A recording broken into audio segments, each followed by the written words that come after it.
the roar of the crowd, the thump of your heart. That's what it feels like, yeah? Betting's not just about the money, though we'll get to that. It's about being closer to the game, living and dying by every pass, every tackle, every bloody inch. You're not just a fan anymore, you've got skin in the game, mate. And for lads like us, Manchester United isn't just a team, it's an obsession. We bleed red, we sing our hearts out at Old Trafford, we curse the telly when they're losing, and when you put down a tenner, a fiver, even a quid on the Reds, that's faith, that is, that's believing. Of course, the bookies know this. They prey on it. Lines longer than the queue at the Chippy on a Friday night, punters shouting odds and predictions, the air thick with anticipation, with desperation. But that's part of the thrill, innit? That feeling that this bet, this one right here, could change everything, mate. Born within earshot of the Stretford End, I grew up with the sounds of football in my veins. I was practically baptized in chants of glory, glory, Man United. The melodies of the fans became the soundtrack of my childhood. My old man, a lifelong Red, took me to my first match when I was 6. I remember the excitement in his eyes as he shared his passion with me. The roar of the crowd, the sea of red, the sheer electricity of it all. I was hooked. It was more than just a game. It was a way of life. Football, United in particular, was in my blood. It was a bond that connected generations. Just like every lad around me, we all dreamed of scoring the winning goal at Old Trafford. Growing up, every Saturday was a ritual. It was a day dedicated to football, friends and family. Down the pub with Dad and the lads, pints flowing as freely as the pre-match banter. The camaraderie was palpable. The air thick with cigarette smoke and anticipation. Every match felt like a final, every cheer a shared heartbeat. Then the walk to Old Trafford, a chorus of chants and good-natured ribbing of opposition fans. It was a pilgrimage we made with pride. Win or lose, we were together. We were united. The sense of belonging was unshakable. Betting was as much a part of it as the pies and Bovril. It added another layer to the experience. Started small, a quid here and there on the result, just to make things a bit more interesting. A flutter on Rooney to score first. It was all in good fun, a harmless way to feel more involved in the game. Harmless fun, a way to add to the excitement. The thrill of a win was intoxicating, but as the wins piled up, so did the bets and the stakes. What started as a bit of fun began to take on a life of its own, growing with each match. £5 on United to win. Both teams to score, I'd tell the bloke behind the counter, usually some skinny git with bored eyes. He'd barely look up, just nod and scribble it down. It was a routine, almost like a ritual. He'd scribble it down, take my fiver and hand me the slip. That little piece of paper, smudged with ink and hope, was my ticket to a different world. A world where dreams could be bought for the price of a pint. That little piece of paper, smudged with ink and hope, was my ticket to a different world.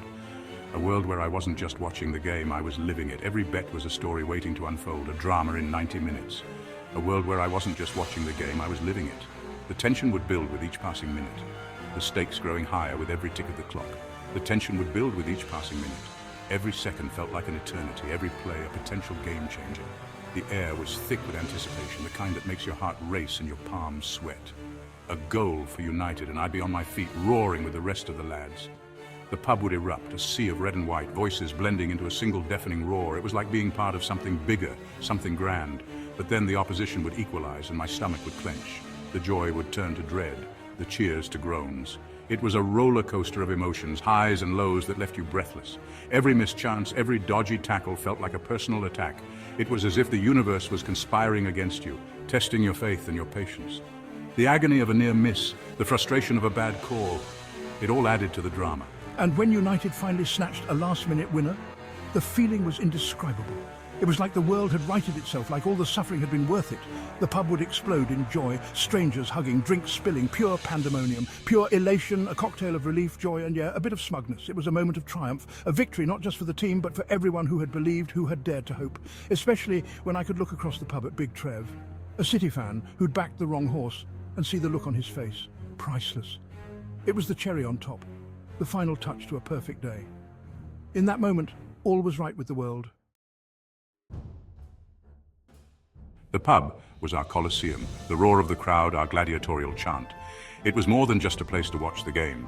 It was a sanctuary where we gathered, united by our love for football. Every goal, a tremor shaking the very foundations. The walls seemed to vibrate with the energy of our collective excitement, as if they too were alive with the spirit of the game. You could smell the hope, the fear, the desperation. It was intoxicating. The air was thick with anticipation, every second stretching into an eternity as we waited for the next big moment. And I, along with every other punter in that crowded space, was drunk on it. The camaraderie was palpable, a shared experience that bound us together in a way that nothing else could. Come on, you Reds. We'd bellow, our voices hoarse with passion and cheap lager. It was a battle cry, a declaration of our unwavering support and belief in our team. Each near miss, a collective groan of anguish. The disappointment was a physical thing, a weight that settled over us as we watched our hopes slip away. Every successful tackle, a roar of approval.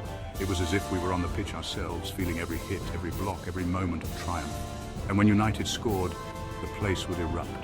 The joy was electric, a surge of pure, unadulterated happiness that swept through the room like a tidal wave. Beers would fly, strangers would embrace, and the air would crackle with raw, unfiltered joy. It was a moment of pure, unbridled celebration, a release of all the tension and anxiety that had built up over the course of the game. But losing, well, that was a different story altogether. The energy would drain from the room, leaving behind a heavy silence that was almost suffocating. The air would thicken with a palpable gloom.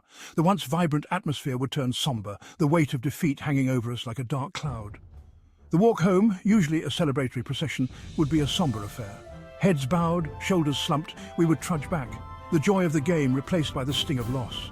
The silence punctuated only by the bitter taste of defeat and the rustle of betting slips finding their way into the bin. It was a ritual of sorts, a way to mark the end of our hopes for that day. The thrill of the win, the agony of defeat. It was an emotional roller coaster, and mate, I was strapped in for the ride. Every match was a new chapter in our shared story, a tale of glory and despair that we lived together week after week.